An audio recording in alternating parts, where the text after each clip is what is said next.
o'rtoqlar ishonasizlarmi? Ertalab turganim bo'yicha hech narsa yemadim, hech narsa. Aldadim, X-Factorda chipsni, kireshki yedim. Mana shunaqa salat patshuba yegim keldim hozir restoranga. Tasavvur qilamiz. Butun salatda tosh yeb tugatib qo'ydim o'zi. Suv non bilan.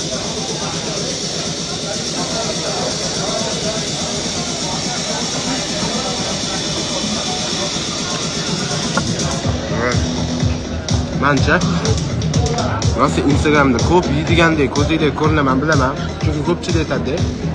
Lekin ishoninglar, mancha o'zi kuniga bir mahal narsa cho'qilaganim bilan 1,5 mahal yeyman. Mana meni ishxonamdagilar bilishadi.